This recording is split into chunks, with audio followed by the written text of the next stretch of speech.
Royal Galloway, Spinners of Yarns with Ernesto Leal Yeah, from originally from Chile, then from Edinburgh on to London. He ran a label called Arthrob in the 90s and the noughties, and ran the Red Gallery in Shoreditch until recently. 9 years. 9 years. How you doing, 9 years. Ernesto? I'm really good, man. Thank you. Good. So you kind of like you were born in Chile. I was born in Chile and to with a highly political family. My granddad was in the 1920s a founder member of the Chilean Communist Party. Um, and then, yeah, just grew up in a really, really political family in Latin America. And then because of that politic, we Allende had been elected in the 1970s, and then the United States didn't really like the idea of that, and so they sponsored big multinational companies to get rid of them. So I could call myself a sort of a product of the American foreign policy, and that's how we ended up in Scotland. So when did Pinochet come in then? There was a coup d'état in 1973, and then the, my family, my parents were involved in sort of helping people come out of, because when they were being put into concentration camps, families were being dispersed, so they were helping families, and it was all kind of like the church got involved. That's how they would help. They would be channeling people out of Chile. So we ended up, my dad ended up in concentration camp, 1975, early 76. And then we were told to leave the country.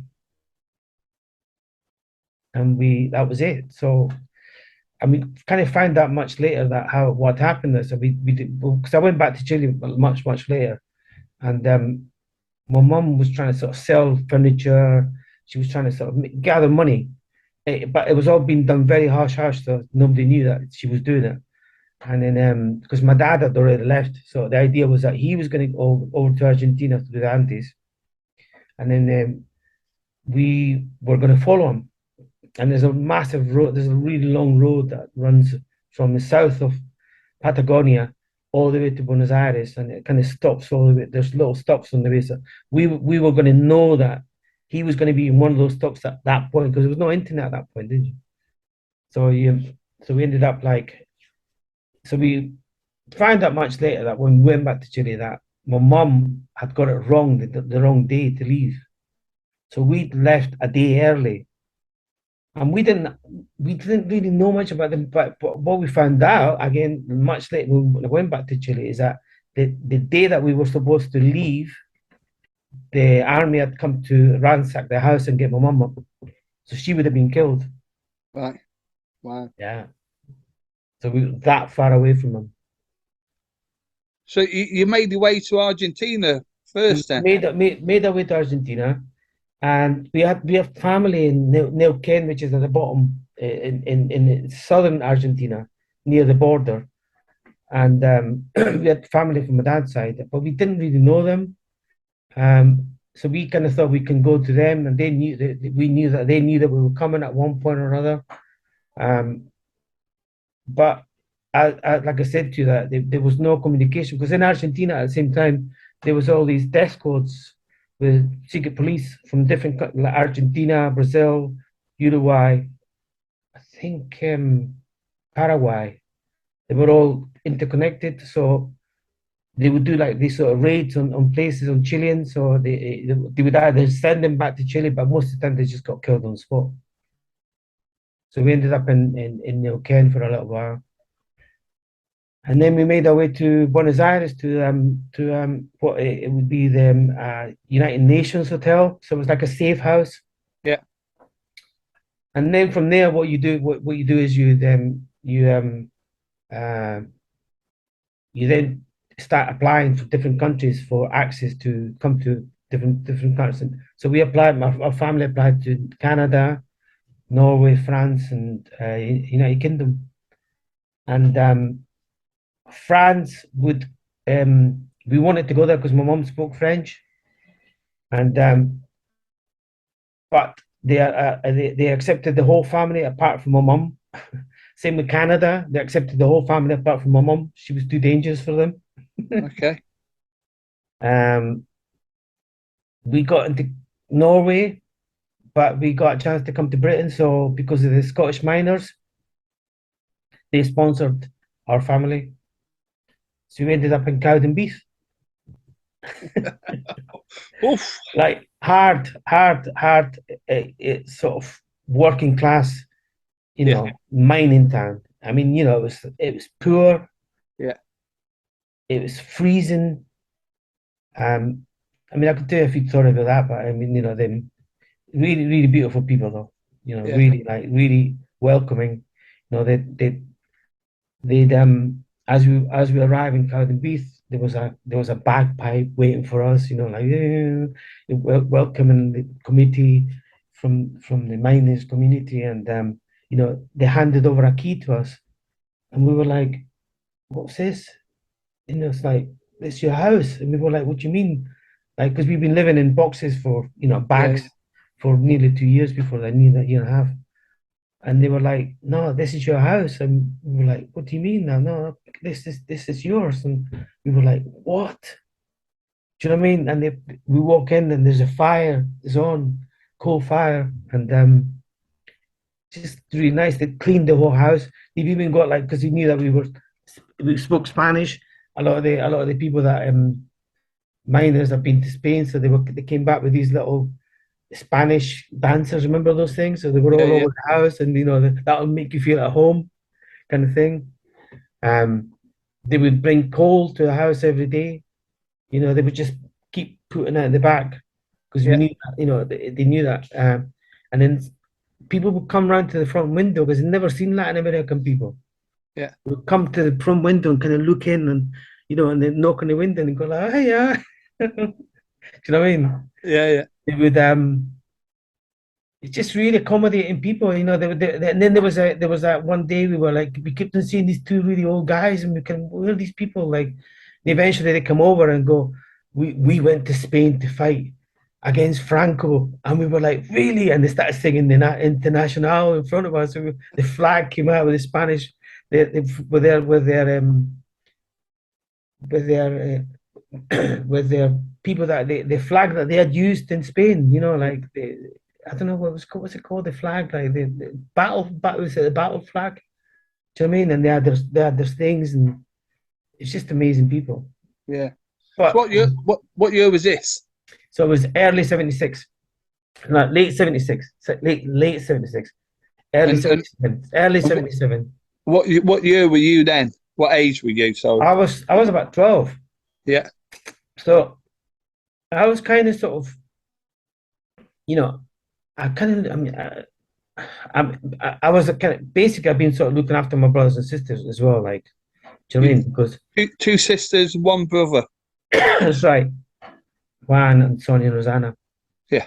And they were much younger. Juan was a bit more savvy. Rosanna was, but they were, it's strange when I had my kids. When they got to a certain age, so my little daughter Aoife, she was like 4 years old, 3 years old, and all of a sudden you get these flashbacks. You're just like what the fuck? It's like flashbacks to Chile. Do you know what I mean? Because she was the same age as my sisters at that point. Yeah. See what I mean? And there were certain things that they would do, and all of a sudden I'd be like, fuck, they were 3 years old, and all this mental was in Argentina. And, like Argentina, I think Argentina was worse than Chile. Yeah. A lot worse. I mean, I saw things in Argentina that were even worse than I'd ever seen in Chile. You know what I mean? But it was that early. The whole punk thing was happening at that point as well. Yeah. You see it, you could feel it. Do you know what I mean? I wasn't too enamored with the punk thing. I wasn't really, I wasn't that kind of. I liked some of it, but I wasn't really, Yeah, really get it. I thought it was a bit. I just thought it was rock and roll, really. yeah. I mean, Cowden and Beef was a bit more remote, and then culturally than let's say Edinburgh when you well, move to Edinburgh. so so my mom and dad they needed to learn English quickly. I Right. mean, to survive. Yeah. My mom wanted to go to college. She wanted to go to university. She wanted to. My dad needed to get a job. For a bit, the whole mining thing wasn't really kind of beginning to come down a bit. Yeah. But my dad was a welder, and the only work that he could get was in Edinburgh. So that's why we ended up in Edinburgh. So when did he move to Edinburgh? So we moved to Edinburgh around May 1977, Yeah.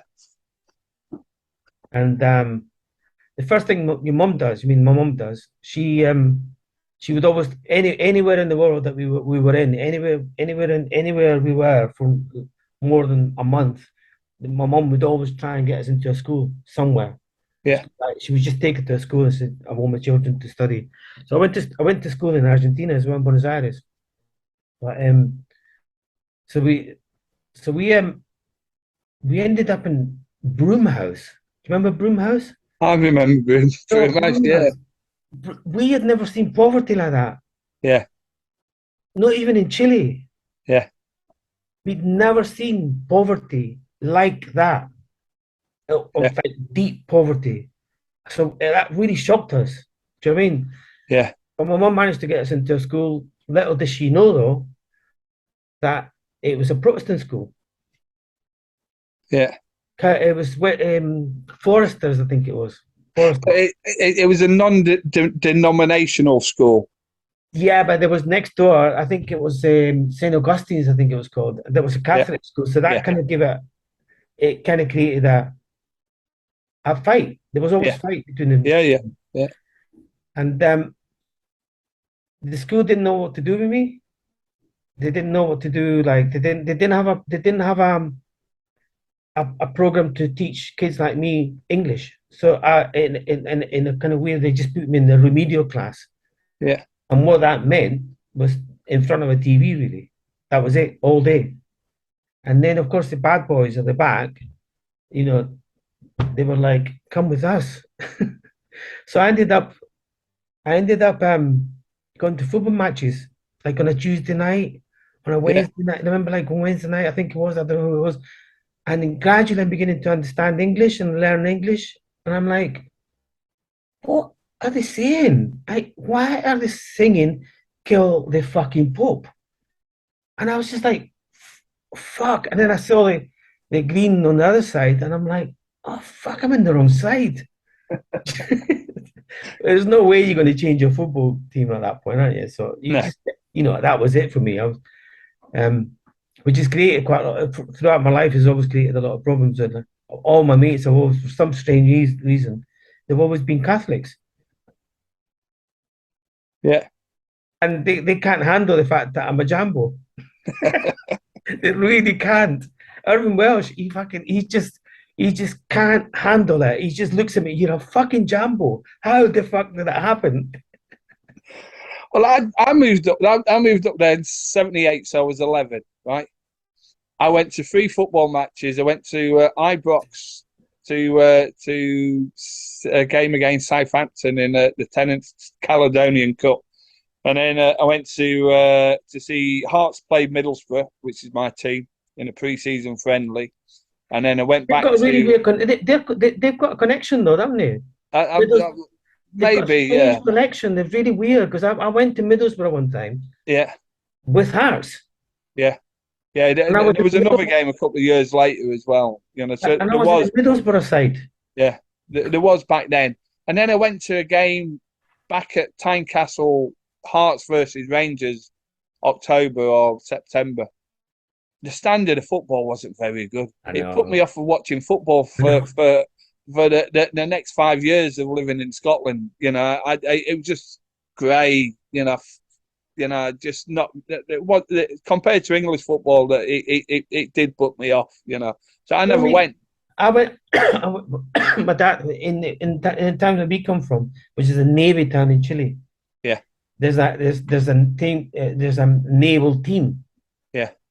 and I remember going to a game, and I was I've never really been into football anyway because Yeah. of that experience in Chile. Yeah. Because I just thought, like whenever this Naval whenever this team scored a goal, they would set off a cannon. Do you know what I mean? And I always find that really amusing, like really like, like they got a cannon here. Some guy like would take a cannon to a football game everywhere everywhere all over Chile. It's just Yeah. like I just find it really weird, like this carrying this cannon around with him, like you know what I mean? It's an old school cannon as well, like big thick wheels, like you know. And I've never really the football was the, with especially in Scotland, Yeah. the football set was secondary really. Yeah. Do you know what I Yeah. mean? Like strange kind of thing at that point. I didn't know this as well because I mean they were like quite racist as well. Yeah. Do you know what I mean? And it wasn't until like one day we were on a bus on the way back from Tynecastle back to because by that time we moved to Western Hales, Yeah. right? And moved on the way back, and this I'm sitting in the chair, and then all of a sudden I just get a boot in my face. Somebody just kicks me in the face, and I'm on the floor, but all my mates jump over. I could see them jumping over, and they're punching him, and the bus had stopped. They'd opened the window and threw him off the bus. It's like, do you know what I mean? And then they come up to me and go, "Hey," because my nickname was Amigo at that point, right? Amigo, I can't call you a Packy. You're not a Packy, are you? I'm like, well, I'm not, but what was that about? Like, really weird, that kind of, Yeah. their sense of racism wasn't like, for them, I wasn't a Packy. Do you know what I Yeah. mean? But they were confused that somebody had come up and done that because he knew that I was Chilean and, you know, there was Catholics and Protestants in Chile. It really confused him. Yeah. It's fair to say that kind of like Edinburgh in the centre is where the money is and where the wealth is, and it's circulated if you go from Broomhouse, Westerhale, Sighthill, the Inch, Gilmerton, Niddry, Bingham, Craigmillar, down to Pilton and Muirhouse, with quite rough, deprived areas. Well, I mean, it was strange because we were looking at Sighthill as being a middle class area, but it Yeah. wasn't. Yeah. So it was like Western Hills, like I mean, Western Hills is like that was on a different scale again. I mean, Yeah. that was it was full of people that been moved out of Glasgow in the 70s. Yeah. Because they opened the Wester Hales Community School Education in centre. '78. Yeah, that's what I went to. I went to WEC for a while. Yeah. And that was really strange. Yeah.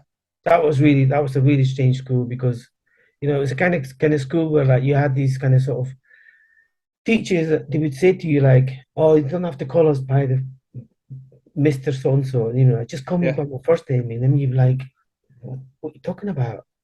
You know, just call me James." I'm like, "I don't want to call you James." See, it's kind of because that's what we moved to Livingston because my dad set up a community school. Right. So I was used to calling teachers James or Peter or Sarah or Right. whatever Okay. because I was brought up from an early age really to know the teachers that my dad taught with, you know. So, but there was times when I'd say when I eventually went to school, I went to the same school as my dad.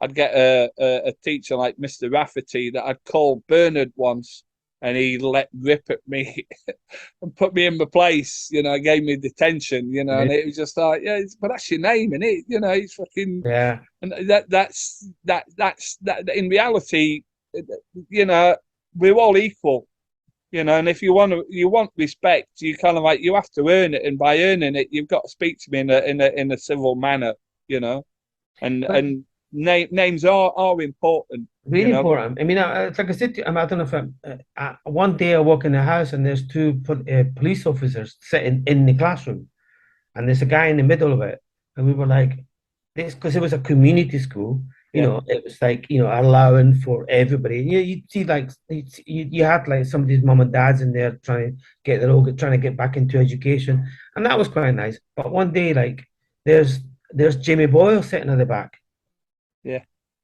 and it really affected, because a lot of people just went, no, we're not going to, we can't, because there was two policemen right beside him on each side yeah, with like cuffs in the classroom, and you're like, that's not right. Do you know what I yeah, mean? yeah. It didn't really. It was,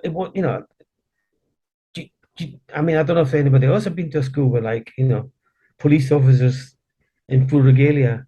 We had the police come into one of the schools in Livingston, maybe both schools, but it's more to kind of like show that these people are and have the power, and if you mess about, this is what could happen to you. Do you remember when they were You building? know? Do you remember when they were building that motorway across Wester Yeah, Hills? Remember that? yeah, yeah, But yeah. we were having to go to school. I mean, instead of going to school, we'd go and steal me and my mates.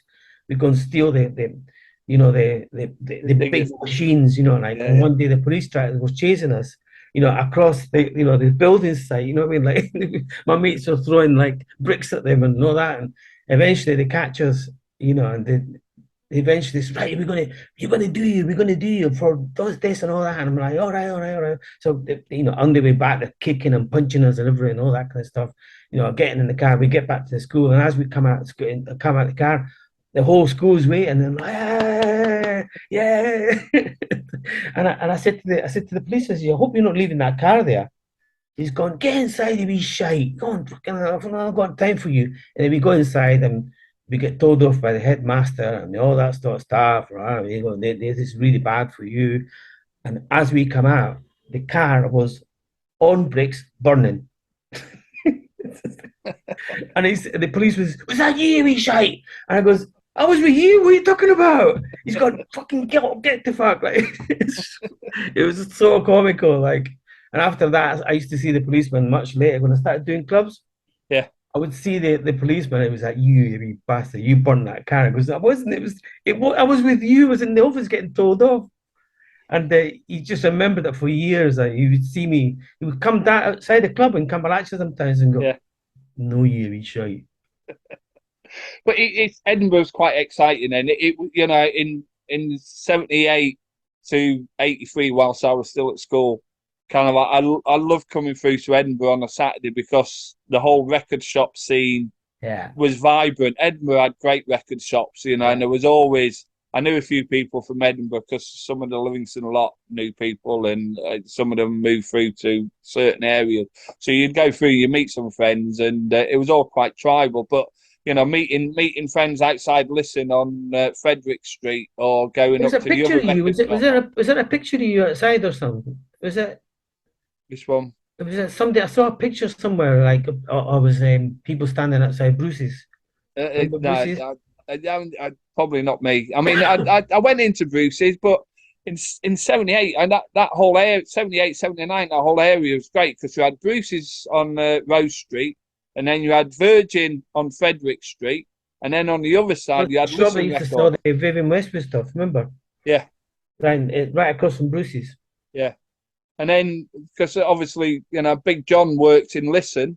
Yeah. So when you're a young teenage punk, you'd want to go in there so you could have to see if Big John was working. I saw the Exploited in Wester Hills education. Watty used to live next door to me practically, and my mum used to babysit for Watty. Yeah. And I got in touch with Watty a couple of weeks ago actually. Because I wanted to find out about his cousin, because his cousin was in my class in Wester Hills. Slimy. Okay. Remember Slimy? And he said, no, he just went there. He just said, no, God bless his soul, they went the wrong way. Do you know what I mean? But to have somebody like Slimy in my class and Watty, they were almost portals. Yeah. To another, to another side of the world that didn't have to be that housing state. Do you know what I mean? Yeah.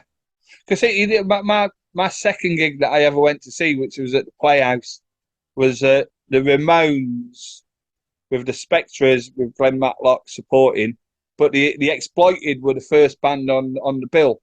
So, they were up on stage, and the Playhouse is not the right venue to see a punk band, but it was quite exciting because you had our Livingston lot. So you had Bongo Bear and Figs on stage with his dog, and the Exploited performing. So it was just like, it was a great experience to witness, and they were quite exciting back then, kind of like, and to see a band from Edinburgh make it at that point, and also it'd probably be the torch bearers for punk from '81 onwards. It was an exciting time as a teenage boy.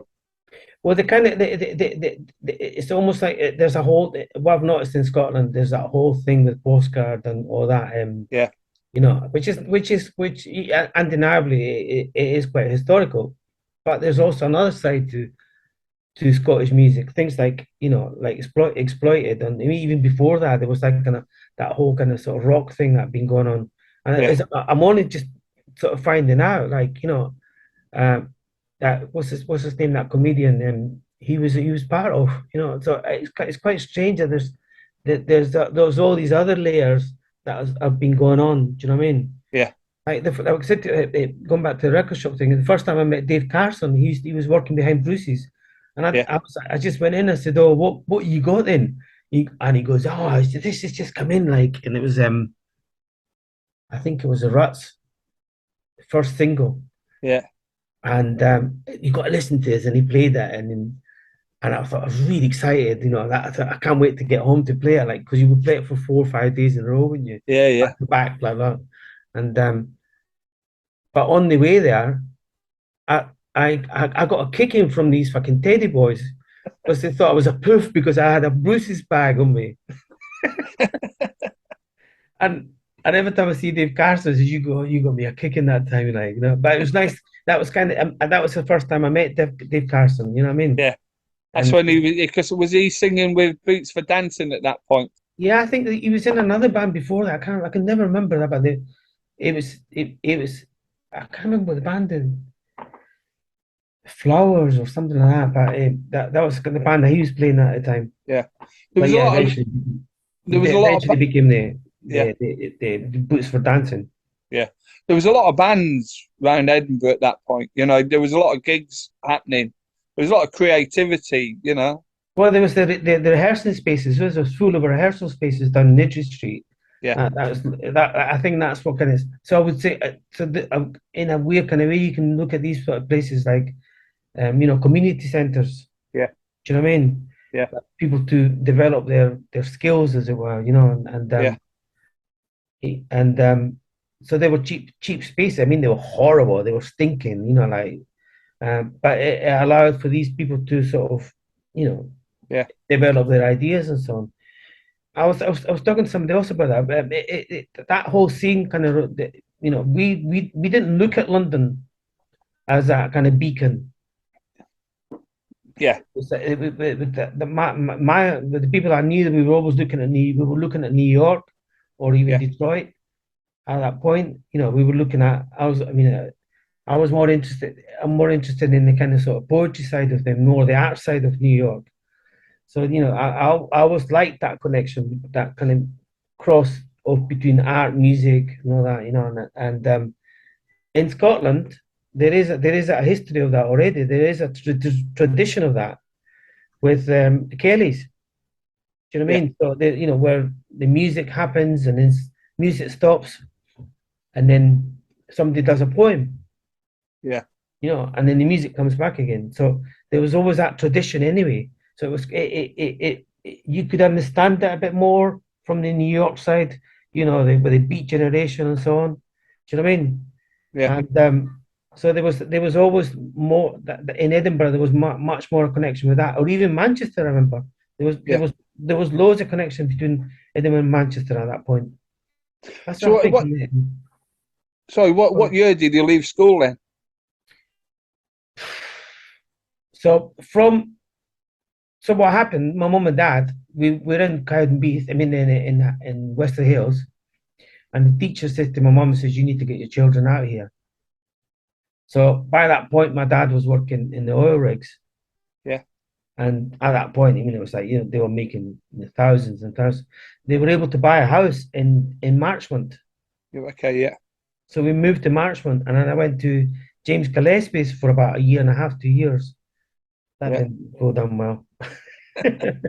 I kind of I came out with some like O levels, but I wasn't I wasn't into that whole education thing at that point.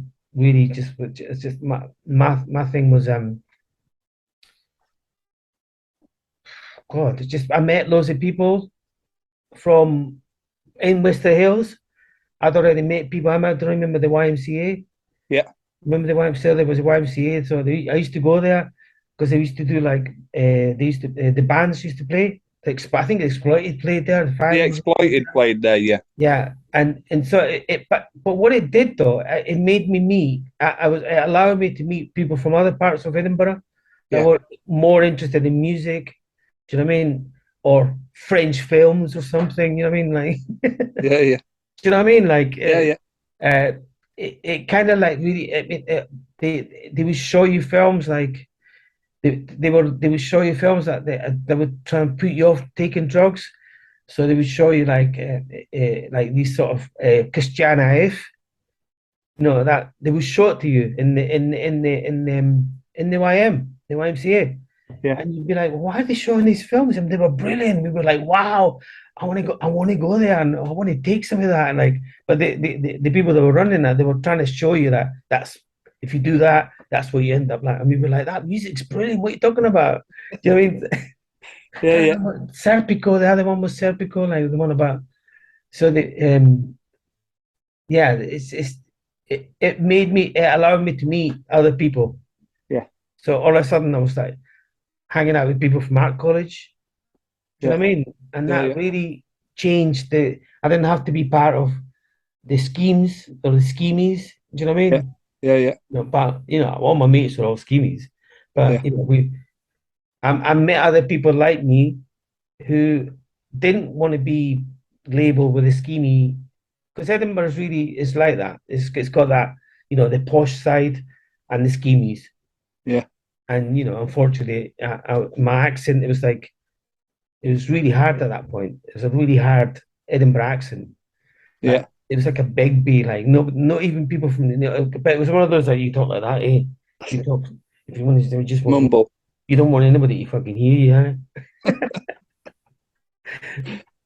So which clubs did he start going to then? Kind of like when did the Hoochie Coochie start? But it 83, 84? but my first kind of sort of thing with it was I used to go to um from Worcester Hills actually. We used to go to Stockton. You remember Stockton Prison? Yeah. They had a little members club at the back for all Yeah, the. yeah. Yeah, yeah. And I used to go there, and that's the first time I heard dancing in the streets loud, and I just thought, what the fuck is that? I was just like, that was it for me. When I heard that record in a big speaker, do you know what I mean? The whole thing just changed for me. That was kind of like, what happened there? Do you mean that all of a sudden I would go to second-hand shops to buy all the 45s because at that time, for some weird reason, every second-hand shop was full of Tamra Motown records. Yeah. And I would just buy everything and play the B-sides, and that just kind of like, what is going on here? That Tamla sound just like, transported me to Detroit. Do you know what I mean? And Yeah, yeah. I wasn't in Edinburgh anymore. Do you know what I mean? It just I didn't have to be in Edinburgh. I didn't have to be in that environment when I was listening to that music. Do you know Yeah. what I mean? Um, and that's kind of the first times, and I started meeting girls that lived in Barratt houses, and that were like, they were middle class people, the nice houses, nice towels, Yeah. and they lived on the other side of Wester Hills, and that was sort of this first time really that kind of made I started listening to music that because I wasn't too that much into punk. I wasn't. Punk didn't really do much for me. Yeah. Do you know what I mean? But the soul sound did, and there wasn't that sort of thing about the then I started meeting all the mods. Do you know what I mean? So Yeah, yeah, then I started going to mod all nighters. yeah. You know, that down the south side. What was that hotel? The Minto. What was the hotel? There was that hotel, and there was another one just by the airport. Would you go there on Yeah, like a Saturday afternoon or something? on the Maybury roundabout. That's it. Yeah, Yeah, yeah. yeah. I And that's can't kind of remember what really it's called. that was my first sort of um volleys into music, into clubbing, as it were. Yeah, Um, but I kind of sort of more as a learning. I was learning about music, learning about these sort of sounds, and the teachers were the DJs. The DJs were teaching me this music. Do you know what I mean? So I yeah, was kind of sort of that was how I was kind of I was educating myself with music. Do yeah. you know what I mean? Um, and then what happened was my mom and dad, because of their political backgrounds, we used to do these we used to do this called thing called peñas, which is another word for Kaylee. It's like a Chilean version of a Kaylee. Right. Do you know what I mean? Yeah, yeah, Their history is like when back in Chile, Pablo Neruda would do a poem, you know, and Violeta Parra, it was a kind of singer from Chile, a folk singer. So it was like a folk music thing. They would do the songs and so on, you know. And so that was kind of sort of with Scottish people, they could understand that connection, music and poetry or book reading. Do you know what I mean? So we used to do this thing called peñas, where to raise money so we can send it back to Chile to help with the kind of political causes over there. And you know, they would be every Saturday night or something, you know, like, you know. And at first there was a guy with a guitar, you know, doing these really sad Chilean songs, and then there would be a Scottish guy with doing another Scottish really sad song, and it was quite boring really after a while, you know, some guy with a panpipe. And then we started playing records. yeah. And we had sometimes we'd have parties in the house, and where we would play these Latin American records that we had. I don't know why how we ended up with these like 1970s Latin records. And you know, for us, like 1970s Latin 1960s Latin music was really dated. But to the gringos, they were like, "What is that? Wow!" And they would start dancing, and we were like, "What? What? Why? They're loving it. They're really loving this music." And then we had this and then one day, like somebody phoned up from Leeds and said, avocados have arrived in there was an Asian shop down in Leeds, that all of a sudden coriander and avocados, they were bringing corianders and avocados, and all the Chileans flocked and rushed to get the avocados. And so we started making avocado food in the house, and we started realizing that the we didn't know that English Scottish people had never had an avocado. Do you know what I mean? So Yeah, we yeah, were yeah. teaching people this other thing, like it's quite. I mean, we had a party. I mean, we had a party for 3 days in our house when avocados arrived in Scotland. I think it was 1982 or something really weird like that. You know, like, yeah, avocados are here. 3 day party. It kind of, that was kind of sort of the first times I kind of went, that there was that Scottish people could dance to the music that we knew, Latin music. Yeah, Do you know what I mean? yeah, yeah, Brazilian music, I think it was just kind of sort of beginning to sort of come into. We had all the Brazilian stuff. Um, we had some really weird Latin American music, like, but because you have, like, you know, real working class Latin American music, which is nothing like salsa from New York. You know what I mean? yeah, But yeah, it's slightly faster. It's got a slightly faster and slightly tingy sound as well. So it's kind of sort of yeah, and they were dancing to that. So that was kind of the first times that me and my brother were kind of going, we could do a club with this. We could turn it into money. yeah. So you Yeah. started at El Cambalache in what year? 85? Fuck. it would have been 85, yeah, Yeah. 84, 85. Yeah.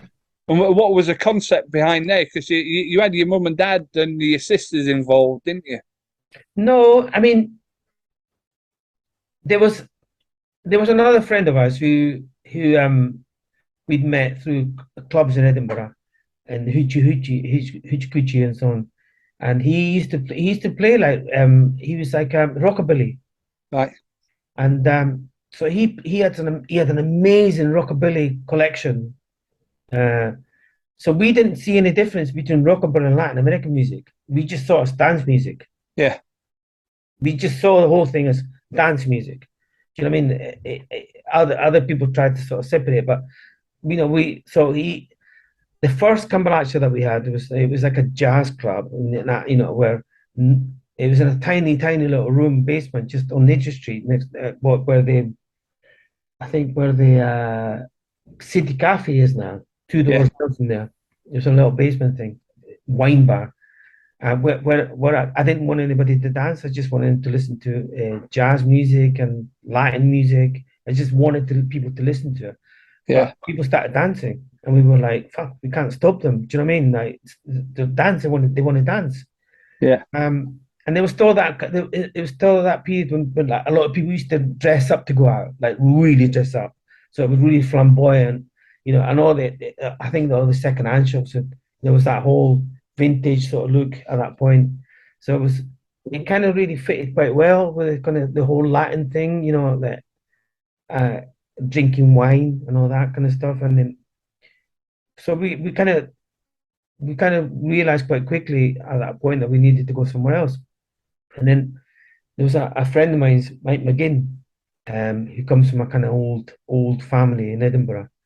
Because when you do a club in Edinburgh, you at that point, I don't know if you remember, you had like the hoochie coochies and all that sort of stuff, but there was that whole fighting culture in Edinburgh. Like Yeah. if you went anywhere in Edinburgh, you were it was gonna end up in a fight. Do you know what I mean? Yeah. Yeah. And it was like there was that whole pick up women kind of thing, and it was a fighting, the lads fighting. Do you know what I mean? Where so we needed to. My friend Mike again. I said, look, we're going to need you to sort of work with us on this because we want to turn it into a club, but we're going to need proper security, like proper, old school security. So he came in with us to do it, and his family, would always come down to the door. So we didn't let groups of men in. It was when people came into the club, they knew they were going to be safe. That Yeah. environment, it wasn't going to be. It was about the music, and it was about uh, kind of listening because you remember, like we could only finish. We had to finish by 1 o'clock or 12 o'clock or so. Remember? Yeah. Yeah. You know what I mean? So you had 4 hours of like educating people, Yeah. and make them dance, and then people started coming from Glasgow, like DJs, Slam Boys, and all that. Harry, they all started coming over, like going, "What the fuck's going on here?" And I hadn't realized. We didn't realize till much, much, much, much later, like the effect it had on people. That Yeah. club. Do you know what I mean? We didn't. Because we weren't. That wasn't the purpose of it. Do you know what Yeah. I mean? The purpose was to make money because there was no jobs in. Yeah. Do you know what I mean? Yeah. Yeah. So it was like to make money, make people dance, and that was it. Have a good laugh. But when they were Glaswegians started coming over, Yeah. that's when I kind of realized, like, hang on a minute, like, what's going on? Yeah. But there was a connection between Edinburgh and Glasgow because Sam and Alan started the sub club off, Yeah, yeah. and through in Glasgow whilst Well, it they was were doing we'd always Voodoo go over Doobie. there. We used to go Yeah. over there all the time for this and that, and it was nice to because again, it kind of sort of it went it kind of went above that whole football shite, you know what I mean? Like Yeah. it kept you away from it, it kept that whole concept of the identity of that. It wasn't about Yeah. that. It was like it was what kind of music do you like and what what you were wearing, and do you know what I mean? yeah, That superseded any of that nonsense of, you know, Scottish Presbyterian. I don't know. I just hated all that sort of stuff, which is why I've never really been into the football much. Do you know what I yeah, mean? yeah, But it allowed to sort of speak to people that you would never have spoken to before. yeah, You didn't have to talk about that music, yeah. you know, what football do you want? Like, what football team you like? Do you know But what I mean? Edinburgh, like I said earlier, it's kind of like, it has a strange mix of classes and money, and the the city centre at times became quite a tribal area, particularly at weekends. Yeah, You know, it was yeah. I a hated all melting that. pot. Well, it kind of the weird thing about the kind of acid house thing up there as well, and this is why this, and that's what I kind of looking back at that about Edinburgh, and sort of thinking, why did it not have the same thing as what Glasgow had? Yeah, And it's because you had the, I mean, you know, some people try and glorify the kind of casual thing, and do you know what I mean? And they really stopped a lot of clubs happening up in Edinburgh. yeah, Do you know what I mean? yeah, They really, you know, a lot of the creativity was cancelled, as it were, yeah, by them trying to take over doors and crap like that. Do you know what I mean? yeah, yeah, In Glasgow, people could get away with it more, so they allowed for that space to create things like this, you know, the sub club and things like that. yeah, Whereas in Edinburgh, any whiff of money, the casuals were in there trying to sort of muscle in, and they did, and that yeah. was stupid. You know what So I mean? when did you move to London then? So I moved in 88. Yeah, early 88, When acid house was really when I was taking just off, beginning to take off. really, Yeah, yeah, if late 87, let's yeah, say, but 88 for yeah. sure was the more realistic year. That's right. So it was about 80, early 88, I moved to London. There was going back to the Edinburgh thing, is I was just going to say, like, I had a friend who was his dad, I don't know, it kind of said that his family are separated early on, but he was half French. Do you know what I mean?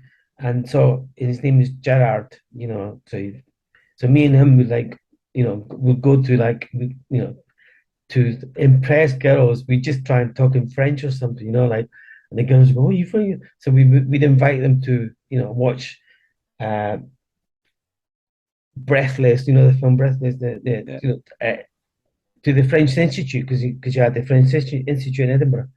So you go to a cinema that didn't have any subtitles. The girls would be like really impressed. We couldn't speak a word of French. But you could, though, because you yeah, know yeah, you had the posh girls we'd meet at the art college was a really good yeah, scene. yeah, That was a really good scene. You know, yeah. we I don't know if you remember the Tapaloriston. I do, yeah, So the Tapaloriston, all that was a whole kind of sort of scene, you know, like of people meeting, you know, all these people from art college.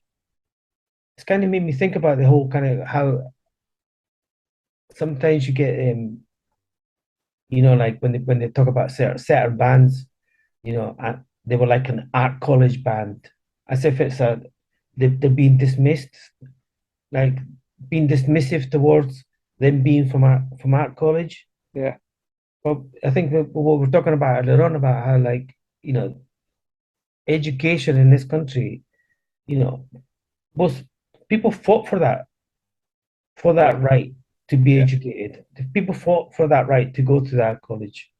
yeah, Bands like rock to music, all working class people. Do you know what I mean? They're kind of being dismissed as that, oh, they were art college bands, and you're like, so fucking what? Do you know what I mean? yeah, Uh, and I just find that whole thing, like, you know, starting from that rock to music thing, you know, as if, like, to be from art college is a bad thing. No, no, people, you know, generations before that fought for the right to go to art college. Yeah. And that's been taken away from people. That education has been taken away from people. That they it's like when it came to London, it was cheap still. You could go to a squat if you want to. You know what I mean? There was a cheap flat somewhere, a cheap room. You could get a job. And it's really sad for kids in London now. They don't have that anymore here. You know what I mean? Yeah. Yeah. Yeah. So we were in London now, 88, early 88, you moved. Uh, where did you move to? Where did you live first? I moved to Chiswick, Yeah. and there was a connection through Cambalache. I'd done this. So before I left Edinburgh, I'd done this thing in Edinburgh where we did Crap's Last Tape. It was in the Cafe Royal. So we turned the Cambalache into a multifunctional venue. Yeah. So it would be a theatre piece in the afternoon, and then it would turn into a club, Cambalache. Yeah. We did that for a whole 3 weeks, I think it was, for the duration of Edinburgh Festival. So I met some people from these guys. I'd worked in Edinburgh. What was it called? That theatre place. And they had said to me, whenever you come in London, come to Riverside Studios. And Riverside Studios, they were all directing theatre plays in there. Yeah. So my first thing I went and I got a job in the kitchen in making food Yeah. in the Riverside Studios. And that kind of really and I met, I don't know if do you remember Sean Rowley? Yeah. Yeah.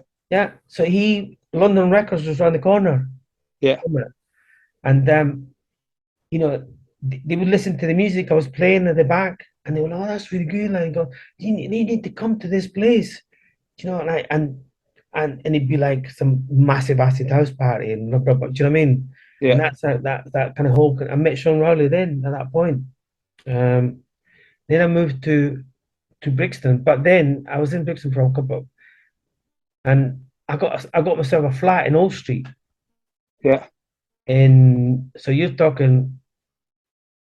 I mean, I lived in Brixton and Clapham, and I don't remember. Do you remember the specials? What's it? Jerry Dammers had Yeah.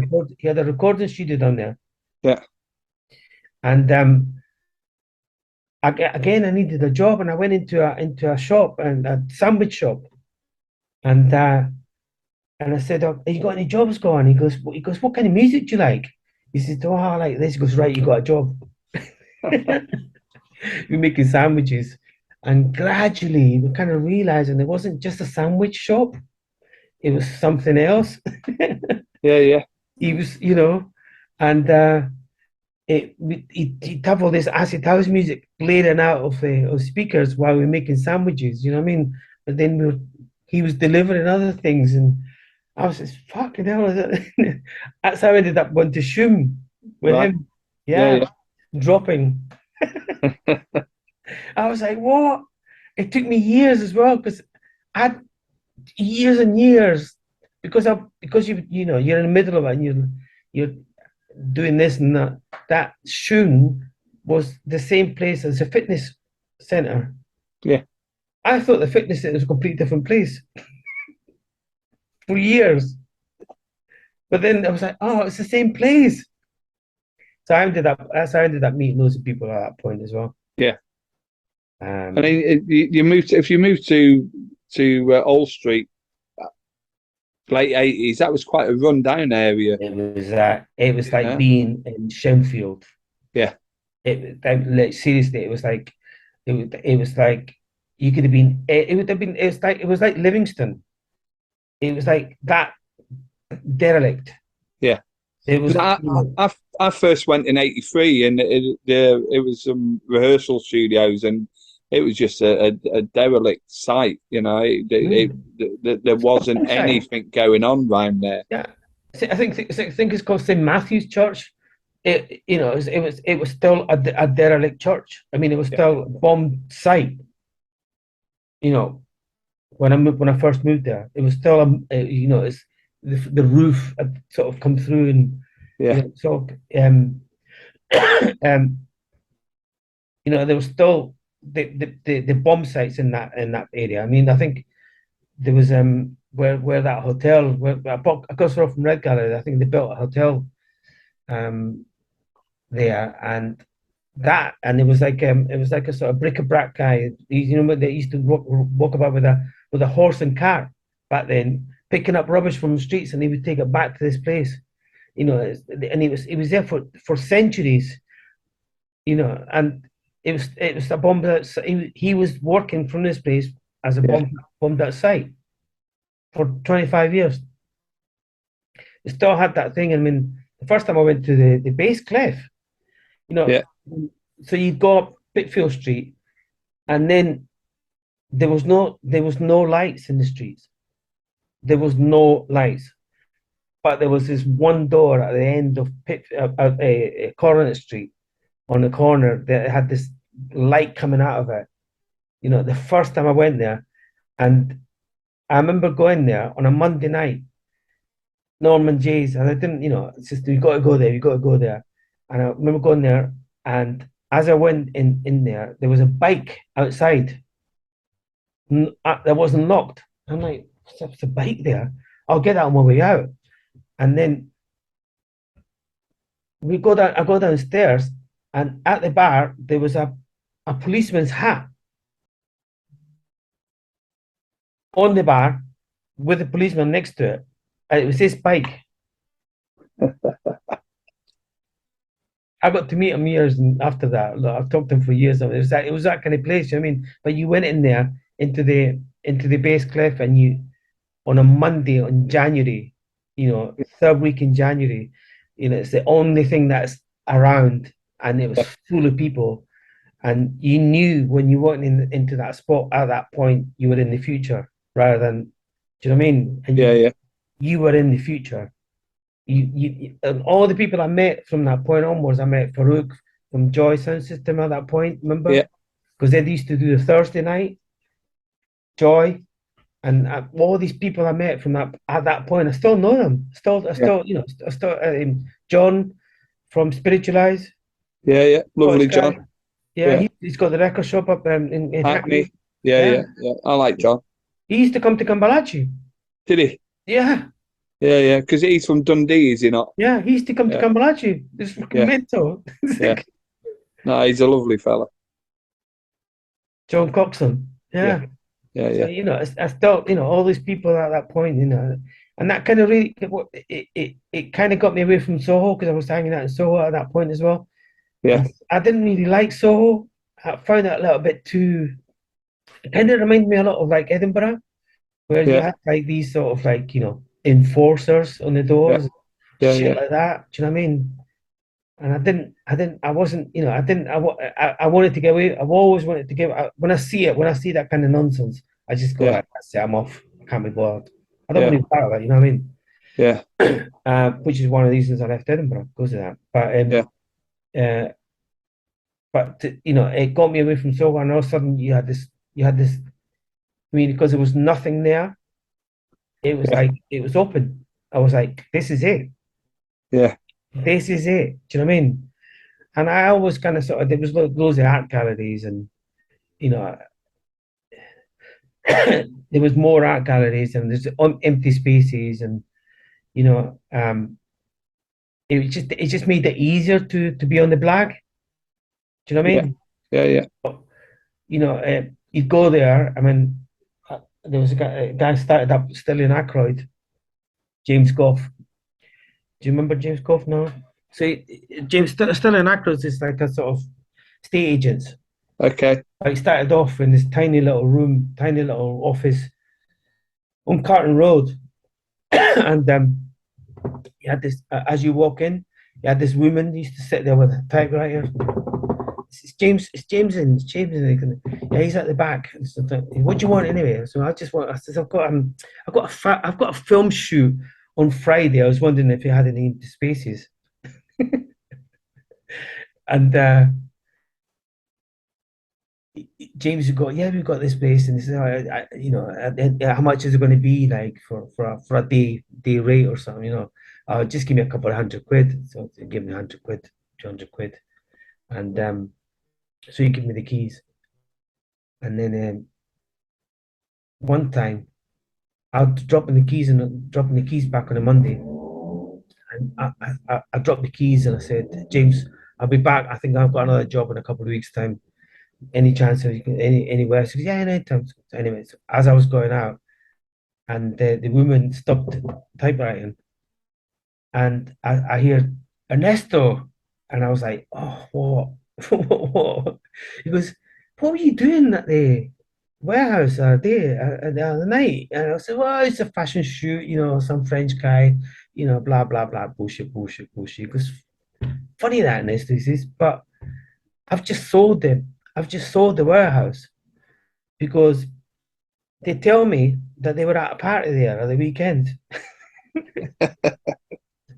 He was like, "What? Oh, I was in a party." He goes, "Ernesto, come on!" And he gives me the money. Like he gives me like, there's your cut, because if it wasn't for me, I wouldn't have sold. He wouldn't have sold the warehouse. Right. Okay. Wow. Yeah. Yeah. Yeah. He gave me Fantastic. like percentage or something. I was like, really? I goes, oh, they just. And then the week after, I go back and say, and he goes, he just throws the keys over, and he goes, make sure you don't burn it. That's it. That was the rule. Brilliant. Do you know what I mean? And what I would do then, I would get other promoters. So I didn't have to do the party. I would get other promoters. Yeah. Yeah. So then I would get, that they would give me the car, whatever, blah blah blah blah blah. You know what I mean? Yeah. Because people don't realise that throwing a party is not just a case of hiring a venue out. The work of promotion, particularly in London, is quite fierce, and there's a lot of competition.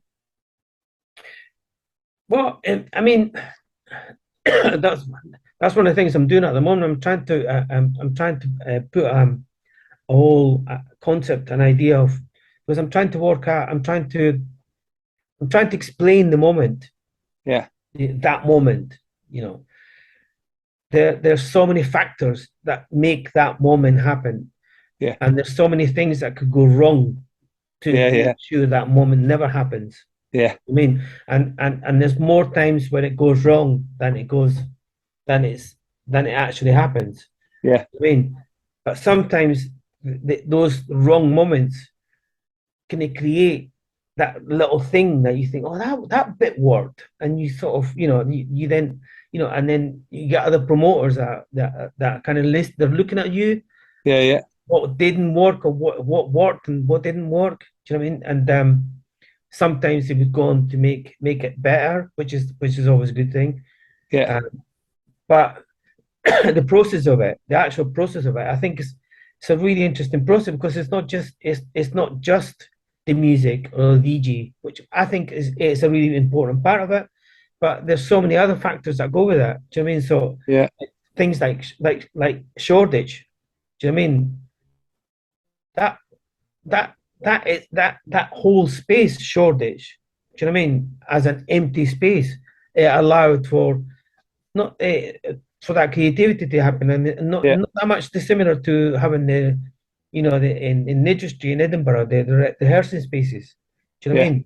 So where you have like the creative people, just being allowed to be, because they don't have to worry about at that point how much it was. Do you know what I mean? Or I mean, I'll give you an example. It's like there was a photographer that came to me. He goes, "Oh, I'm going to get chucked out of my house in 2 weeks' time," and he had this massive space. So I'm actually paying for this place, and he goes, something like 70 quid or something. But he sort of, spent all the rent money, so he didn't have any money, like 3 months' money. So he owed something like 700 quid or something really weird like that. And I said to him, what do you want to do? He goes, well, can we just do a party? And I goes, yeah, all right then. So we did. Do you know what I mean? But and he was able to pay his debt and pay 3 months ahead. Do you know what I mean? And but at that point as well, what you had is you had these different groups. So you had the art world in one side, all being very art worldy. and then you had on the other side the recording studios, so you had like John Coxon and all that sort of stuff, and spiritualized in the recording studios. Yeah. So you had like what's his name that he lived on from so you had the musicians, you had the filmmakers, you had the photographers, but they were all in their own little bubbles. Yeah. Yeah. And then something like me came along and said, right, I need all you to come to a party. Do you know what I mean? Yeah. And Yeah. so it added up all these different numbers of people. So yeah, the fashion people, do you know what I mean? No, so all these different numbers. So each little bubble was maybe 100 people. So all I needed was like 10 of these people to come to a party from each of the bubbles. Yeah. And that was it. You had a really good party that went on for 4 days or so. When you could do it, I can't do it now. No, no. I mean, but you could do a party for 4 days and nobody would stop you because nobody lived there. So what's the when did Arthrob come about then? So from my friends and from my friends I made in Scotland at that early period, we all came down to London at the Yeah. same time. So, and there was a guy called Jimmy who'd done this course on writing, a writing course, uh, and we all took the piss of him because he wanted to be a writer, and but then he goes, I've just got this amazing book. He said, I said, well, what is it? What is it? So he's given it to me, and it was Train Spotting, Yeah. and there was it just come out on in Edinburgh at that point. Rebel Link, I think it was called. Yeah. Rebel Link. And I was just like, I read the book, and to me, it was like, when I read this, when I first read this book, it was like I knew it was like it was that sort of like on the road book, you know. Yeah. It was that. Do you know what I mean? It's a Great Gatsby, It was that. And so I managed to get Irvin's number, and I just phoned him up and I said, "Listen, I don't know what we're going to do with you, but fuck's sake, we have to fucking get this out to people." He's gone, "You've just written like the best book ever. Is that it's part of our generation?" And you're Yeah. talking, yeah, literally, this book was being passed around, but all our mates. Yeah. To me, so we were like, you've got to read this book, you've got to read this book. And it was a mainly Scottish, that are living in London. Yeah. So I phoned them up and I said, listen, so I'm thinking of doing. I think we should do something with that. So we did. I had this venue at the time in Charing Cross Road, 148 Charing Cross Road. Yeah. Yeah. Yeah. Because again, it was a connection with the art galleries in Shoreditch. It's just this guy had got this new building, a new art gallery. It's called the Poster Studio, and he's gone, oh fuck up, I don't have any money to pay the rent, and of course I know what to do. So I did the first book reading with Irving there, Okay. where I wanted to see if the idea would work in London. Do you know what I mean? Yeah. Yeah. And it was going back to that Pena thing or the Kellys kind of thing. It was kind of taking it back to that where, instead of being the fiddle being after the poetry reading, or the panpipes in Chile, whatever, it was the decks. So we Yeah. just changed it to the decks. Really, it was the decks it was going to be it was and I've always I mean, to me, a lot of people sort of look at music sort of side of things, but I've always looked at the kind of more creative sort of 1950s, beat generation thing, where there was a guy playing a guitar kind of thing, and a beat poet would go up, but to me that was my That was my line. That was my lineage, really. Yeah, That's what I looked at. That's what in club culture, yeah, and I always wanted to sort of show that club culture has that history. Do you know what I mean? It's like these two things have always been intertwined. Go back to Liverpool, 1959. With the Liverpool beat poets, meeting the Beatles, that kind of thing. That's always been there. Do you know what I yeah, mean? Nathan McGough. So it was that whole connection, music and poetry, it's always been part of it. Do you know what I mean? And yeah, you saw that with Linton Quincy Johnson when I think they were this, I can't remember, was it the Slits they were playing, and he was backing them. Do you know what I mean? That was him, like,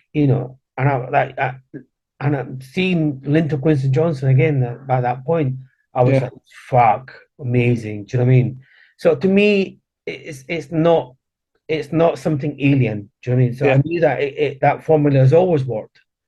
And um, with Irving, we did the first reading, and I got a couple of friends to do like a dance performance thing as well. Do you know what I mean? Uh, which was quite weird because it was a dance by deaf people, and everybody's go, "What?" I go, "Oh, it doesn't matter. Just let's fucking do it. This is what do you want a deaf person doing a dance performance? Look, it doesn't matter. It's all part of the build up, And then you get I think Richard Feelers played um that night, who's doing the music, yeah, and Irving, and there was like 50 people there, but it was the right 50 people. It was Paul Weller turned up. Uh, who else do we have? All the guys from yeah, Bobby Gillespie and all that crowd. But it's like it was the right 50 people. And yeah, I knew that if I took this further, if I take it, this could go on, we could take it, make it bigger, bigger. And like I said, Irvin hadn't really kicked off at that point anyway. yeah, yeah, There was very, very few people knew of him. But when Maribel Stock came out, that whole thing had kind of grown more now, So it was yeah, yeah. right to do it. So we did a reading of that at the Blue Note when it started there, Okay. and that really took me back because I hadn't realized how big I'd got. There was fucking queues around the corner for it. Like Yeah, yeah, and it shocked a lot of people because like you know a lot of people that didn't have that knowledge of that culture of these two things kind of working together. It shocked them that it could work. Do you know what I mean? They were like, because when I went to Sava, the Blue Note, he was accommodating. He was really good, but he still had doubt over it. You could see that he still. What do you mean you're going to do a reading and then like? But the good thing he said, let's go for it.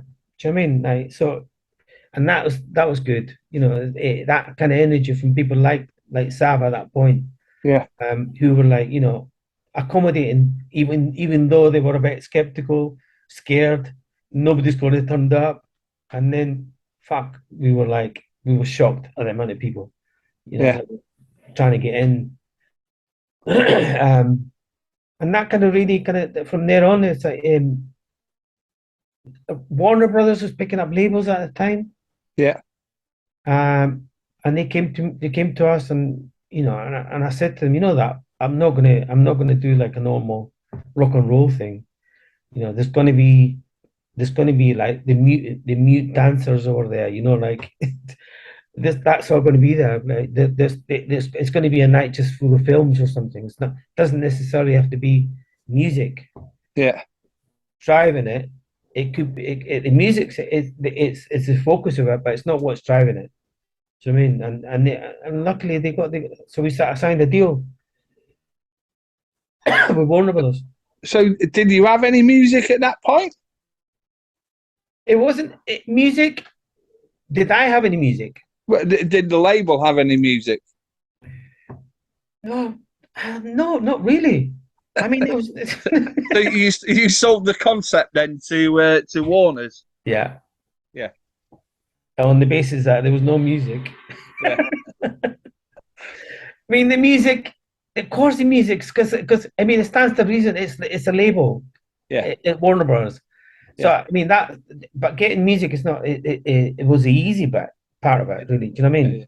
yeah, I yeah. mean, we did that. We did a full. I did a full classical music album with this with an American composer, Michael Gordon. Is that the once? I think I was listening to some records last week and I played it, and this is a 12-inch, and all it was your sirens going off. That's right. And I was like, hold on, where's the music coming in? I was like 4 minutes in, I was still listening to this siren That's keep right. going off and off. That's Michael Gordon. Yeah, yeah, yeah, And this is the thing is that I mean it's I mean it we recorded that in Munich or one of those places. Really amazing. So we did the whole band, the whole recording of it was in this amazing theater, Bonn, in Bonn, and they were on these. There was four musicians to each floor, so it was 16 in the end, and they were like in a scaffolding, and the musicians usually they have to look at each other or listen to each other. yeah, yeah. So this is what you're talking 1988, 1998, right? Yeah. Doing a classical music concept with no beats. And we got some guy, I can't remember who was some really big producer to come over because we wanted this is the things that I took Michael Gordon to the Bruno. Yeah. Took him to Metalheads. And and I went there and I said, look, this is the level of music, this is the level of sound that we need to look for we need to take this to classical music because classical music it sounds really flat most of the time. They're kind of sort of like, well, where's the without having to fall to the idea of beats kind of thing, you know what I mean? There's other things that can bring it up kind of thing. So it could be like a cello or a bass that just brings it right up, you know. So I said to him, so you need to keep it to the classical music essence. But this is the level of sound. So and he went there and he stood in the middle of the dance floor with his ears like this, and Goldie and all that were coming up going, what the fuck's he doing? What's he doing? Because everybody was going like that, mental. Like, and there's this Michael Gordon composer, you know, he works with Steve Reich and so on, you know, very New York. And there he is, like just taking the whole thing in, you know. Yeah, yeah. And I think, you know, I remember going down to because Trenton was downstairs from us in Warner's, and when I had the vinyl, the record, and I went down there and I said, look, this is the future. This is classical music, and he just looked at me like whatever, like classical music, and he's listening to that whole 4 minutes of silence. Do you know what I mean? He's going, what the fuck is this? But then what happened was that I gave him the siren sort of thing, that whole siren, just out one side of sirens, and you know, I'd give it to a DJ in the Blue Note, and they would get it in seconds because they would then come in with all the other things. Do you know what I mean? And they would just all of a sudden it made sense. Do you know what I mean? Yeah. So yeah, I mean it was, and then it was always that whole it was always that crossing over of this and that. Do you know what I mean? It was never going to be a label that. You know, we had that Fini Dolo, I think it was about to be, when we lost the label, it was about to be released that week. Yeah. And we managed to get it into number 45 or something like that now, you know, in the charts at that point, which was quite high at the time. You still had to sell a lot of records at that point to get it into the charts. So but that was poetry. Yeah. That was an actual poet. That was an actual poet-based album. So, but why why did Warner's then pull their money? Was that when the dance music industry kind of like took a dip, There was a bit of that, but 2001, we had a sister label right? which kind of had what's his name, that is Jared something, that kind of weird classical, but he had some really weird, like the two brothers. It was a sister label, but it was they were doing other things, and he was spending a lot of money on that, Yeah, a lot of money in that. Do you know what I yeah, mean? And then he had to go to the higher up above the Warners, and they were like, "How come you're spending?" So we were seeing as part of the whole thing rather than as individual. yeah, But to be honest, I was actually quite glad it finished at that point, yeah, because it wasn't really, it was too early, that whole sirens thing. You know what I mean? When yeah, we did, yeah, when I'd done the Steve Reich's remix album, and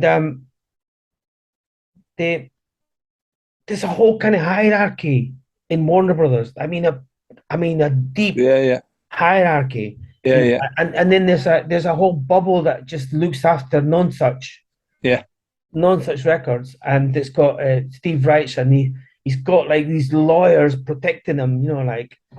So what should have taken, at that point, what should have taken, 6 months to do, it took a year.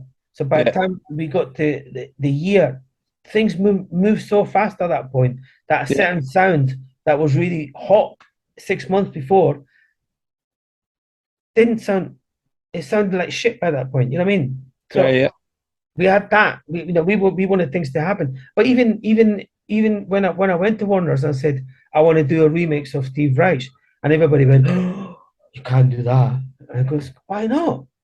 Because it's Steve Reich, and you'd be like, "Yeah, but there's a whole generation of like people that really, I don't see any difference between what Steve Reich did in the 1970s, the music, and what's going on now in electronic music." yeah, yeah, But like, what do you mean?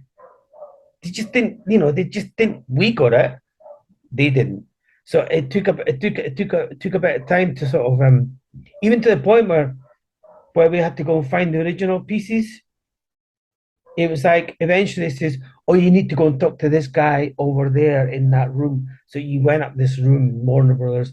You went up, and you went up these stairs, and it went like this, and it creaked, and they opened it, and you opened up this door, and it was inside this room. There was a guy sitting there, been making joints for about 30 years. You know what I mean? And you say to him, like, "Where's the Steve Reich thing? The library? Where's the Steve Reich? Oh, it's over there." Can you start rummaging through this stuff? Do you know what I mean? And eventually we get there, and it's a box with yeah, two cassettes and a sheet that had the how to do the music. That was it. It's just like fuck. I was kind of thinking like there's going to be some master tape somewhere. No, there's the tapes, like yeah, cassettes. Do you know what I mean? The original recorder, come on to, the one about the guy preaching in the street. yeah, So, I mean, it was beautiful to hear the original piece. Do you know what I mean? That he'd done in the street. Do you know what I mean? But it took a bit of time then to sort of to get that. You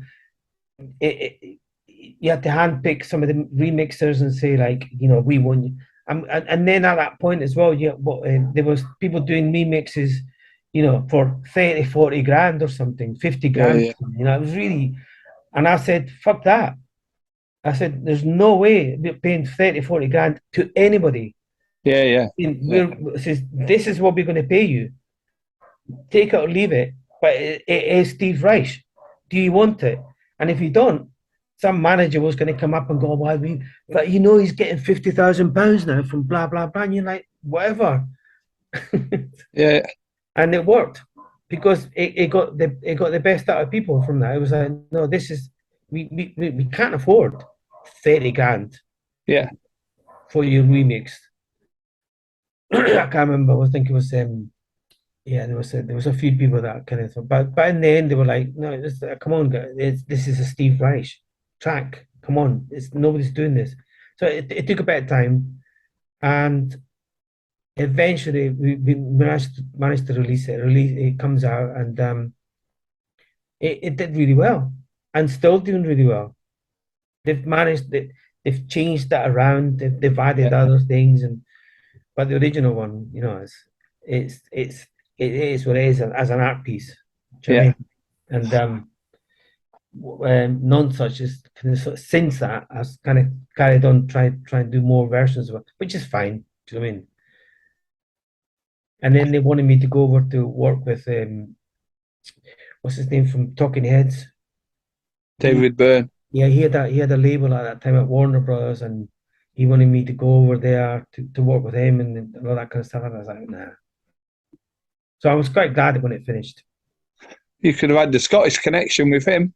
Are these? I mean, do you know this story? There's another story when what was that film he did? Don't Stop Now or something. I think it's called. Yeah, yeah. Don't make stop Stop making Making sense. Sense. So Stop Yeah, Making Sense gets premiered yeah, at Edinburgh Festival, yeah, and everybody's gone like because nobody knew at that point that he was Scottish, and so he turns up with a bus full of his family from Paisley or something like that, right? And they were all proper schemies, you know.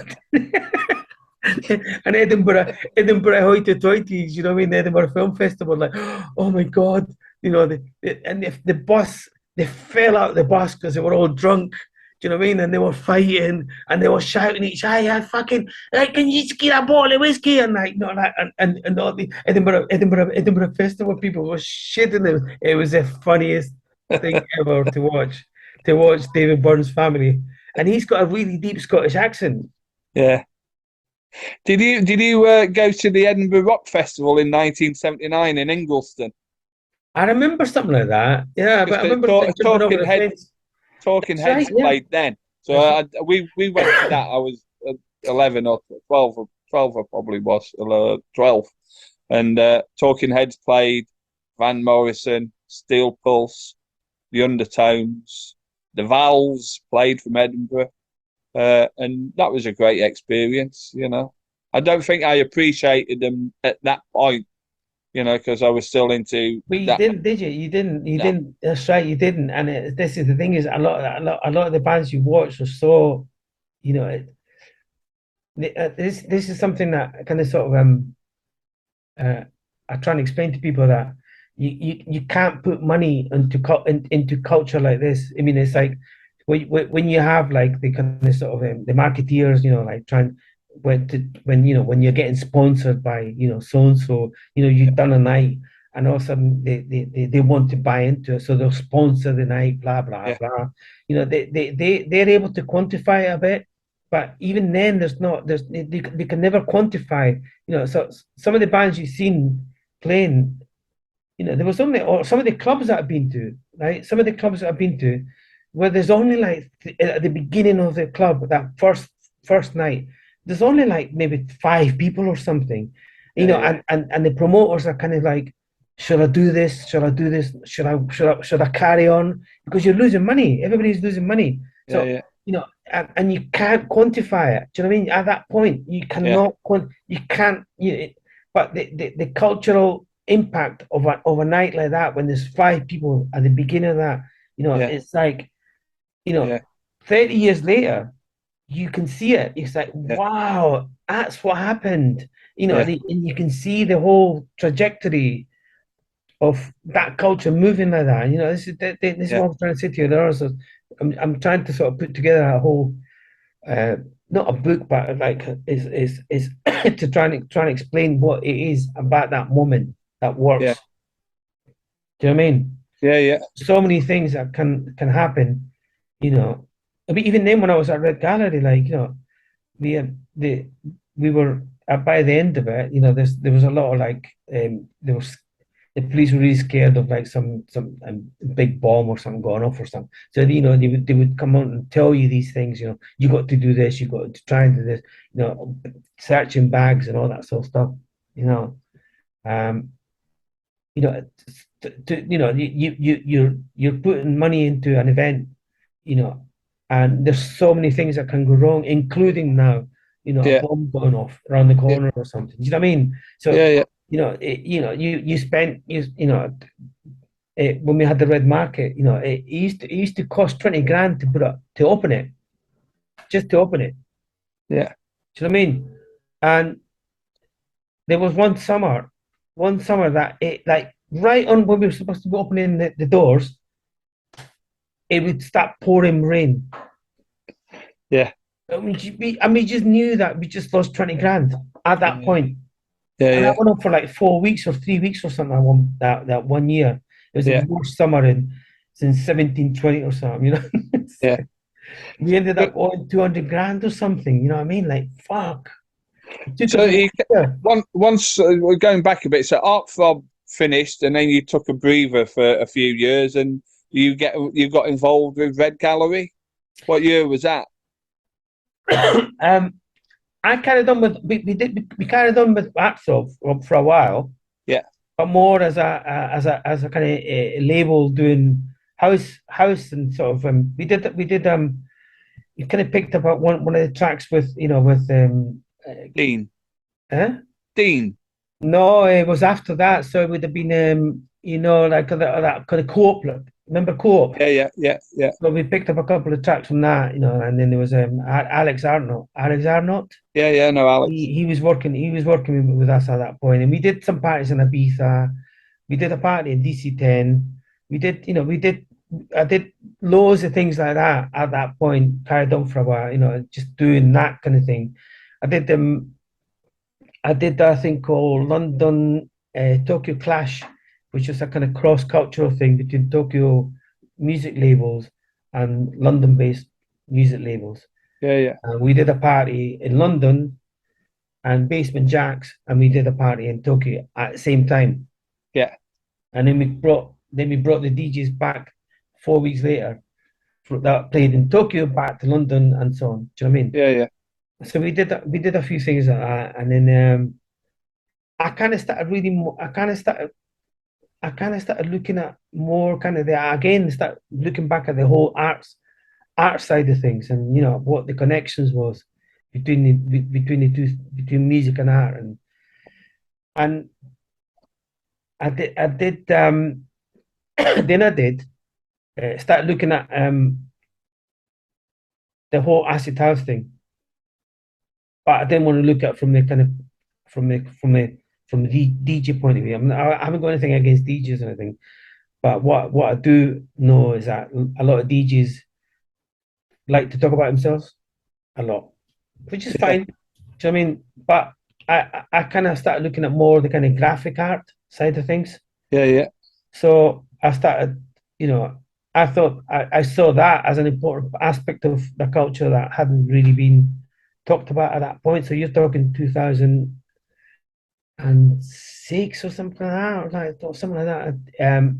So I started really getting back in touch with, the Dave Littles, George Georges and all that. What you guys doing? What's happened to your graphics? Oh, I don't do that anymore. There was always that, um, and I knew that one day I was going to do an exhibition about their stuff. So yeah, really, that was the beginning of the Red Gallery. Do you know what I mean? It was like where I started to look at instead of doing a party, I started looking at doing an exhibition. yeah, yeah. So empty spaces exhibitions. So then I started looking at that how that could develop. And then one day, so I did a few exhibitions of that. Did an exhibition in Selfridges after that, and that went really well. I mean, all of a sudden it was like it was just nice to see a lot of these graphic designers who have been forgotten about Yeah, yeah, by that point. To see them, proud of their work. That was a kind of really good thing.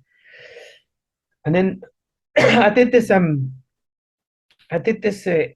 pop up on a Christmas, and it's a really horrible space in Brick Lane, and it was like I've been there for 4 days, I hadn't sold anything, and then the guy that was running the bar upstairs, he was from Edinburgh, And he goes, "Oh, my mate's coming down a couple of days' time. Like, he might be really interested in buying stuff because he's got a new house and stuff." I says, "Yeah, all right, of course, you know."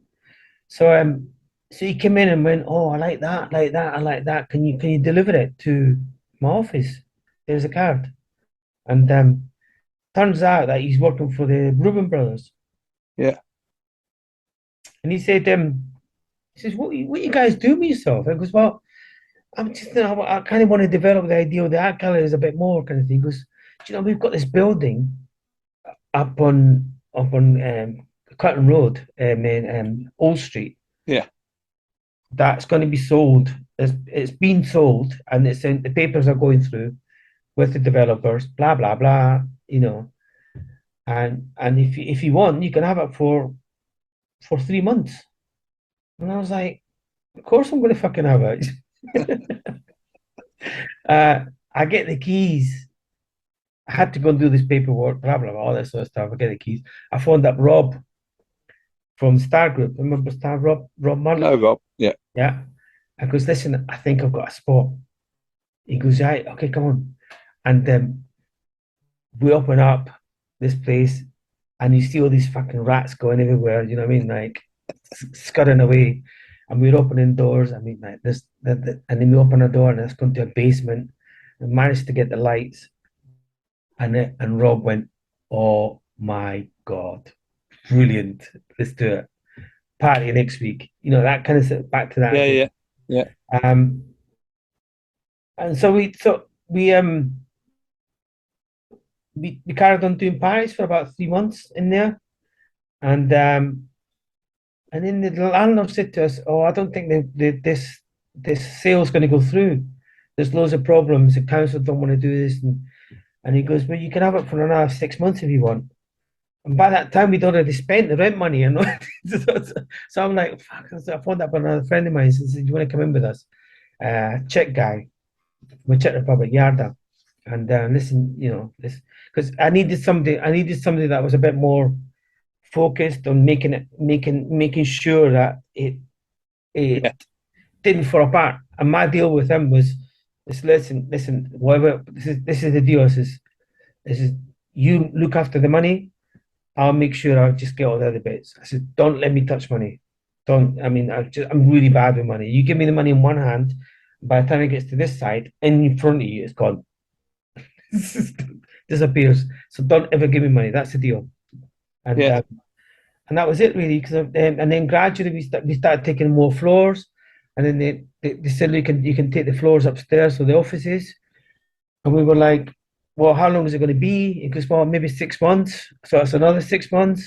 And then SoundCloud said, we need a space, but we only need it for 3 months. So we said, "There's a space."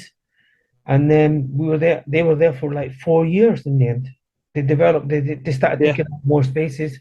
They Yeah. Yeah. developed their ideas and stuff like that. And then there was also kind of sort of internet companies at a point because they showed this was going to be turned into this internet hub, whatever that Yeah. meant. Yeah. Yeah. Yeah. Um, but then it kind of like as we were taking more spaces, I kind of realized that I could go back to that that old idea is that a space doesn't have to be a club or a music space. It could be a theater, could be multifunctional dance space. Do you know what I mean? And so I started looking at more for more people like that. So I would go to like classical music guys, and I said, "Do you need a space? Yeah. And how much is it going to cost?" And I kind of went back to that kind of to what James Goff from Sterling Ackroyd, "Here's the keys, don't burn it down," kind of thing. Yeah. Yeah.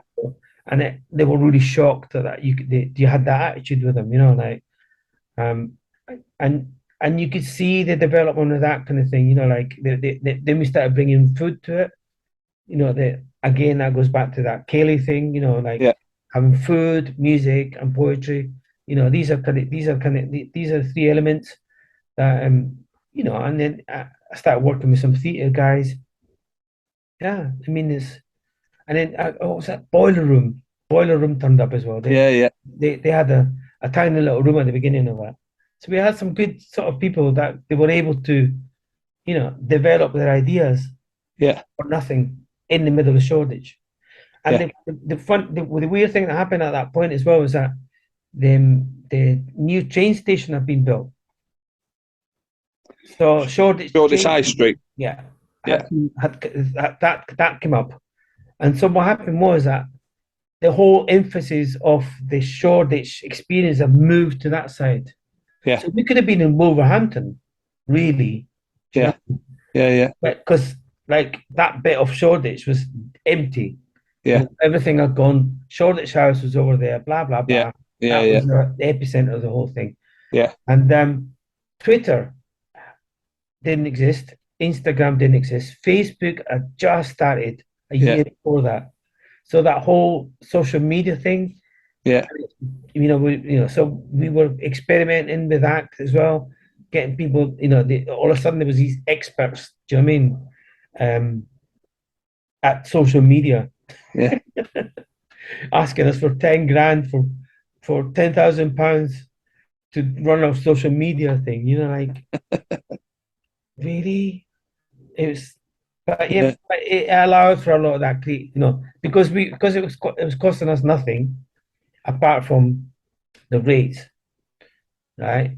That was high for the whole building. Yeah. Yeah. Um, and then when we took over the the car park had been an illegal car park for 20 years, Okay. run by, Yeah. Yeah. this guy, but he was working for the landlords. So, so the council said to him, look, we will give you the go ahead for your building if you stop doing the illegal car park. Because the car park, the council have tried to close that car park for years. Right. And this is a process of a letter would get sent to the landlords and so we're going to take you to court. And then the landlords would just put in the bin. And then they got another letter, so that's another 3 months, blah, blah, blah. This would go on for 6, 7 months, a year sometimes. And then they say, right, we're taking you to court in 2 months' time. But my landlords would send this £1 million a day lawyer to the court. And the council would go, okay then. And the process would start again. This went on 10 years for them to try and close that. So when they had the chance to say to my landlords, we want that car park closed, we will give you the go ahead for the hotel. The landlord said to me, Ernesto, you've got the car parks. Have I got a choice? No, you haven't got a choice. You've got the car park, but you can't do a car park. I was like, okay, get the decks over there, get the bar over there. Yeah. That was it. Do you know what I mean? And that's the whole street food thing had just appeared at the same time. Yeah. So we started gathering these people together, like for the street food and so on. There was one guy I remember turned up. He turned up with this big, massive silver caravan. Do you know what I mean? And then it took us hours to get it in. I made a big point. We were like, "Come, we're opening in fucking 20 minutes. Come on!" And that wasn't the worst part. The worst part of it, he was a Scottish guy, really upper class Scottish guy that was making venison burgers. I know. Yeah. And, this fucking thing opens up. It was like a sort of Star Wars thing. And his music starts blaring out. That wasn't the worst bit. The worst bit was that these 4 girls appear from behind with miniskirts, with flags going. I was just like, get this fucker out of here, get them out. Venison, it was just too much fucking. You know what I mean? Yeah. Like somebody said that it's a really good idea, and it was like. So they got taken to such an extent, that kind of world. Do you know what I mean? And they were becoming the new DJs, these food people. Yeah. Yeah. Do you know what I mean? Yeah. So we built these little huts for them So we put like electricity, we put water, we put all the essentials, Yeah. but they had to be in that, and they could advertise it. They didn't have to turn up in big silver pagodas. Do you know what I Yeah. mean? Yeah, So it was good to do the Red Gallery. I mean, watching kids being able to say to kids, some kid would turn up and go, I want to do a fashion show, but it's not just a fashion show. It's going to be a poet guy over there, and there's going to be a theater over there, and we're going to show a film, to be able to say, there you go, there's the keys, do it. Do you know what I mean? And to be able to see that happening, that was amazing. yeah, Because but 20 years ago, like the Arthrob concept, do you know what I mean? Where people couldn't get their heads around the fact that they were going to see a writer on stage with DJs beside it. It took them years to work out, whereas now there's a whole new generation of kids who are doing that kind of thing. It's only going to be a 4 hour event. Bang. Do you know what I mean? And it's yeah, brilliant because it's like they're just gathering that whole it's not this and it's not that, it's everything in 4 hours. yeah. It's brilliant to see it. So the Red Gallery eventually got sold. No, it was it we were on a short tenancy for nearly 10 years. Right. Yeah. Yeah, yeah, So I mean, for me, to be honest, again, I was quite glad. I mean, at one point, I looked at my children. At that point, they were 9, 7 7-year-olds, and I couldn't see myself being alive. Because 24/7, constantly, trying to run that whole thing. Music, food, bars, blah blah blah. It's like come up with concepts. It was gonna. I was gonna. It was gonna like it would take me 14 hours to get out the door sometimes. yeah, Do you know what I mean? And it'd be like some guy that you haven't seen for 20 years from Australia come over. I'm in London, Ernesto, and you're like, you can't say that person. I'm going to go and pick up my children from school, yeah, which you do. Pick up the children, put them, you feed them, and then you come back to your friend, and that 4 hours later you're still there. Do you know what I mean? And so something was going to give. So when it stopped, I was really glad. Really glad it's it had done its it had done its the process had done it. So yeah. I couldn't take it any further. So going right up to today, what are you involved in other than? I mean, I've been working with low recordings. I don't know if you Yeah, do you know low yeah, yeah. recording? No, we So did things in the shop, didn't we? yeah, so it was it was quite nice to because I phoned up Gavin and I said, look, I need the space to sort of work from to get back into it. Yeah, I couldn't do it from home. And he said, yeah, yeah, just come over. And gradually you're in there. It was just really nice to be in an environment after being in Red Gallery, which is like bang, bang, all the time. You know what I mean? I yeah, needed yeah, something to bring me back down. yeah. Like, Around you. just sort of like, okay, because I hate that come down. It's always the worst part. Do you know what I mean? In any situation, you know what I mean? Yeah, So that I needed something that was going to sort of just allow me to sort of do nothing, as it were. Just sort of get back into the kind of sort of thinking mode again. yeah, And gradually, I'm kind of sort of listening to a lot of stuff that they're doing, and I'm going, this is really good stuff. Like some of it, it's like, wow, this is really, and they're going like, well, can you do something with that? Because of course I can. Like let's try this, let's try that. Do you know what I mean? Or let's go for this, or what do you think about this? And um, we've been doing events at St. Barnabas, yeah, yeah, and gradually I'm kind of sort of, it's kind of sort of putting that kind of music within a context that it's not seen as a sort of like intellectual music. I kind of want it to sort of be a bit more open to, but it's kind of like it's I call it neoclassical, which has got a better name than ambient, because ambient just gives you a sort of sound from the Yeah, 90s or something, you know what I mean, the 80s. So neoclassical gives it a different sort of stand, all of a sudden it's like, oh, really? yeah, Bit like that classical music I did with Arthrob kind of thing, which is like just, sirens. It's a really good reaction from you. I've never heard that yeah. reaction about Well, that. no, I was delighted. Well, I was listing records on Discogs, and I just thought, oh, I'll play this. So I started playing it, and I'm just kept working away, and I was like I said, after 3.5 minutes, it was just like, hold on, where's the beats? Where's it going?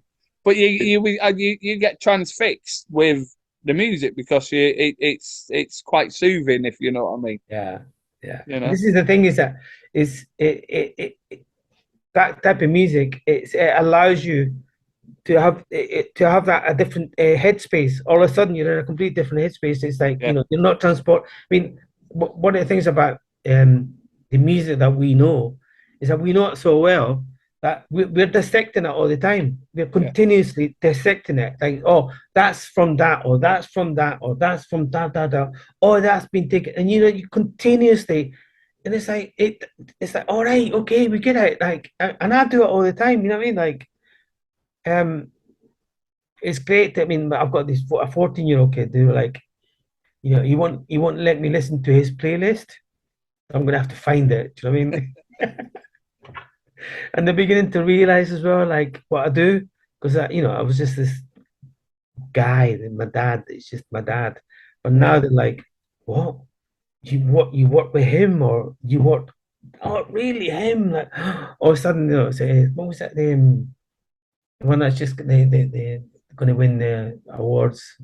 And she was in that film, but yeah, I saw her in the street a couple of weeks ago, and the Little Mix on Little Mix. yeah, and I saw her in the street, so we were talking, and my kids were like, "Oh my God!" Like I'm like, "What? What's the matter?" I think I'm not. If I'm going to introduce it, people, you can't turn into that. Like, you've got to be a bit more like, Yeah, "Hello," like what I mean.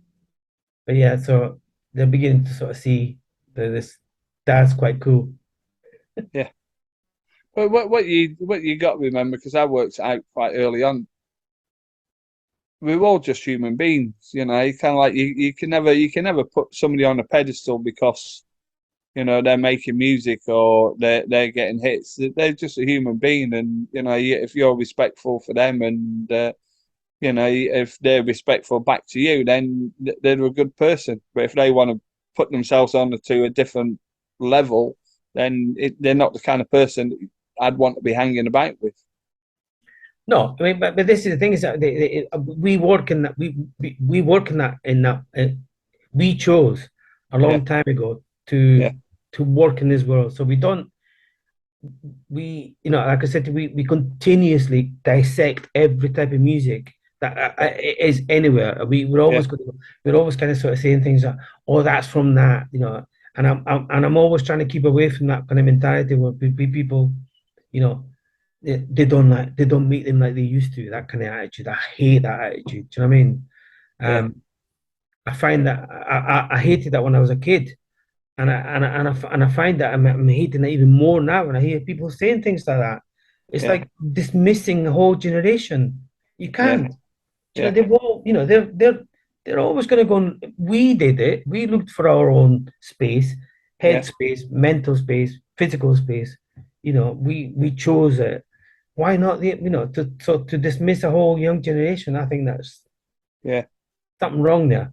yeah, So it, where so we chose to be in that world. We like this. We understand it. Do you know what I mean? So we see other musicians or other people working as colleagues in the same way that you have colleagues. The hairdressers have got colleagues in the hairdressers, and we have colleagues in that work in music, and that's what it is. It's what it is, and it's always been on a level yeah, as well, and that's quite nice yeah, as long as you know your music. yeah. Ernesto Leal, thank you very much for your time. Great chatting. Yeah, it's been quite nice actually, Yeah. reminiscing. I haven't told you the best stories. The one day I'll tell you the best stories. Oh, maybe we'll do a second part then.